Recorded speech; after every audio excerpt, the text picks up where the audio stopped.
J'ai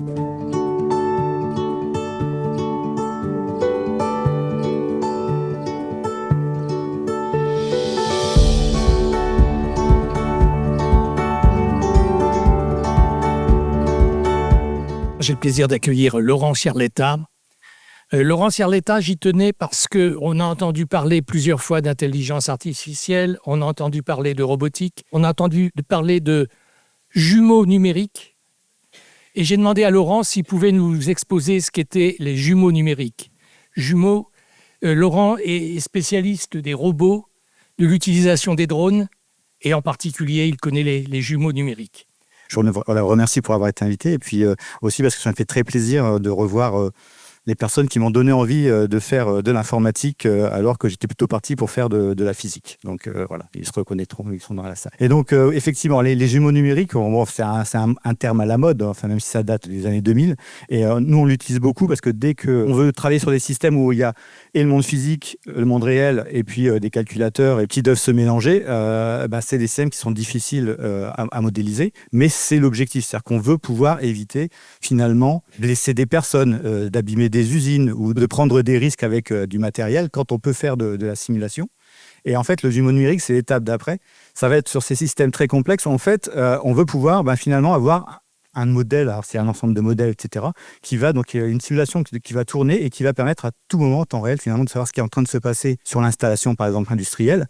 Et effectivement, comme ça a été dit tout à l'heure, le jumeau numérique va depuis la conception jusqu'au, par exemple, retraitement final, destruction de l'usine, du produit, etc. Et c'est ça qui est intéressant, c'est que comme c'est numérique, on peut le jouer autant de fois aussi en même temps, on peut suivre l'existant et puis imaginer des choses dessus, on peut entraîner, on peut faire de la formation, faire énormément d'hypothèses et tout cela avec, pour le prix d'un certain nombre de calculs. Et l'IA va permettre en plus d'aller plus loin dans les jumeaux numériques. Ce sont des exemples, en fait, on voit les puissances actuelles des ordinateurs qui sont utilisés pour pouvoir permettre de contrôler, de simuler au milieu. Alors, c'est pas très visible, mais en fait, c'est 11 réacteurs, les 11 réacteurs d'une très très grosse fusée qui sont donc modélisés et qui ont donc fait de la dynamique des fuites essentiellement. Et cette simulation-là, en fait, va permettre après d'avoir, quand on va mettre des systèmes de contrôle, etc., effectivement d'avoir les vrais logiciels, par exemple, qui vont tourner sur cette simulation et de comprendre qu'est-ce qui va se passer sur chaque évolution, de voir les températures à chaque endroit, la puissance des flux, etc. Et là, l'exploit de ça, c'est que effectivement, c'est sur un gros calculateur, c'est en parallèle. Alors pour l'instant, c'est pas en temps réel, mais presque. Et donc après, on pourrait imaginer, comme on fait maintenant sur des drones, par exemple, de faire des simulations avec les élèves qui font du développement et de voir en direct si ça se crache sans avoir à se crasher un drone. Donc on pourra faire pareil avec les fusées, peut-être pas en envoyer 15 avant d'être sûr qu'il y en ait une qui va se poser comme il faut. On a des projets en fait de jumeaux numériques surtout. Donc là, on voit il y a un projet européen avec notamment le Luxembourg qui est sur la 6G. Donc c'est quoi l'idée ? C'est pour l'instant on n'a pas la 6G, on a la 5G. Voilà, on n'en fait pas forcément tout ce qu'on devrait en faire.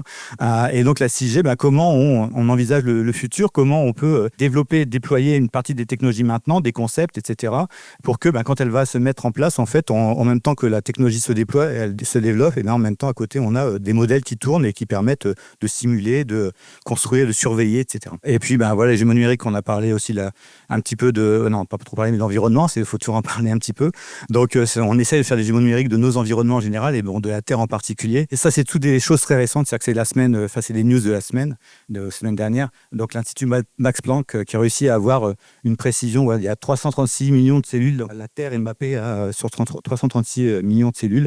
Et en même temps, l'atmosphère aussi. Donc, ça permet d'avoir une simulation on va dire, très proche de la réalité. Et l'idée aussi du jumeau numérique, c'est bien sûr jumeau, donc clone, ce qu'on veut, c'est que ce soit le plus proche de la réalité. Alors bien sûr, on ne peut pas refaire les modèles physiques exactement, mais plus on a la puissance de calcul, plus on peut descendre. Alors si on doit descendre parfois jusqu'au l'atome, mais d'autres fois, on va juste avoir des modèles mathématiques, statistiques qui vont suffire. Puis le dernier, c'est un projet intéressant qui est à Nancy. C'est du jumeau numérique qui va simuler, cartographier les processus cognitifs et émotionnels de l'humain. Donc ça, c'est aussi quelque chose. On va parler du jumeau numérique. Une fois qu'on aura appris à faire ça à la machine, on pourra plus tester de choses que d'avoir des panels d'êtres humains pour tester un certain nombre de choses. On va apprendre, on va mieux comprendre ce qui se passe. Je l'ai finalement déjà plus ou moins dit. Ce qui est important, c'est cette boucle fermée qu'il va y avoir entre les objets physiques, les objets réels ou l'humain ou des choses comme ça, et la simulation, d'accord ? De manière à ce que ce soit en temps réel, voire plus rapide que le temps réel. C'est ce que je disais tout à l'heure, si on veut anticiper, il va falloir que ça tourne plus vite que le temps réel. Tout ça, je dis, c'est moi, j'ai commencé à travailler sur les systèmes cyberphysiques depuis très longtemps, qui est, on va dire, une évolution des systèmes embarqués. C'est-à-dire, la question, c'était toutes les propriétés de temps réel, de qualité, qui permettent de s'assurer que, par exemple, une voiture ne va pas s'écraser parce que le système de communication interne ne déclenche pas l'ABS à temps, etc. L'IoT, qui était quelque chose de très, très peu cher maintenant, on essaie d'avoir de plus en plus de confiance. Et on a une intégration maintenant, on va dire continue, des intégrateurs, des capteurs, des calculateurs, etc. et de l'humain ou d'environnement dans la boucle. Et donc, ce qui est important, c'est le temps réel. Après, il y a la partie énergétique aussi. On peut estimer combien va coûter un déploiement, etc. Depuis la phase de création jusqu'à la destruction, par exemple. Et puis, bien sûr, la sûreté. Et je remets la sécurité parce que la cybersécurité, c'est effectivement très important et ça le sera probablement de plus en plus. Tout ça, ça mène vers un nouveau concept qui s'appelle le Physical AI.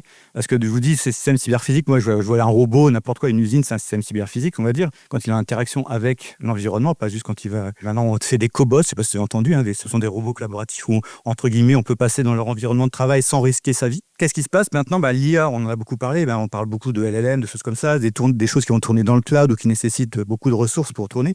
Mais on veut que l'IA aussi soit embarquée dans les systèmes physiques au plus proche, soit juste sur le système, soit, on va dire, à l'edge, donc vraiment sur le bord. Et on parle maintenant de Physical AI, c'est où on va embarquer l'IA dans les machines, de manière à ce que même elles puissent apprendre, comme nous, on apprend de l'environnement, de ce qui est en train de se passer. D'accord? Donc, on va avoir maintenant cette nouvelle technologie-là, c'est un concept, c'est juste une évolution finalement, mais qui va permettre, au lieu de tout apprendre par exemple en simulation, de ne faire que des résolutions d'équations, de laisser des modèles tourner sur les robots ou sur les usines en même temps qu'elles avancent pour que, effectivement, plus on avance, que ce soit sûr, plus ce soit efficace, etc. Et donc, toujours cette notion de jumeau numérique. Donc, les techniques initiales, c'est de faire de la multimodélisation et de la multisimulation. C'est quoi l'idée? C'est qu'un seul domaine ne peut pas tout représenter dans ces systèmes compliqués. Il y a de la physique, il y a de la communication, il y a du social, il y a tout ça. Et ça, ce sont des modèles différents qui sont pas...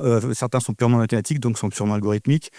Et donc, comment on fait pour intégrer tout ça? On utilise et de la multimodélisation et de la multisimulation ou de la co-simulation. La co-simulation, c'est l'étape intermédiaire avant le jumeau numérique complet. On va intégrer dans des simulations des parties de réel, des parties de logiciels qui marchent, des parties de robots qui marchent, des parties de personnes qui vont contrôler, etc. Et donc ça, c'est la base pour faire le jumeau numérique et c'est sur quoi j'ai travaillé depuis très longtemps. Je voudrais aussi dire que c'est très vieux, ça date depuis les années 2000, il y avait déjà beaucoup de multisimulations et ça ne surprendra pas, mais la DIS et HLA, qui étaient des architectures pour faire travailler des simulateurs ensemble, avaient un objectif de défense. C'était les premiers à travailler sur ces domaines.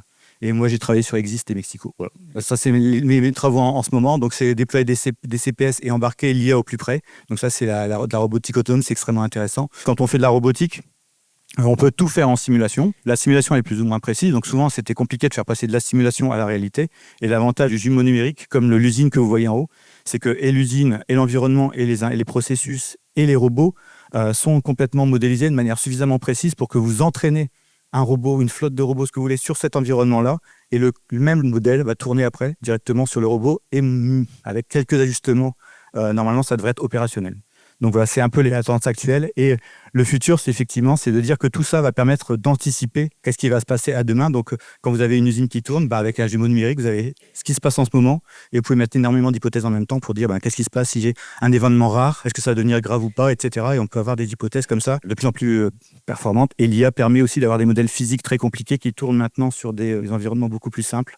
Ils apprennent de la physique et ils créent des modèles d'IA. Voilà, c'est tout. Merci. Je suis en retard.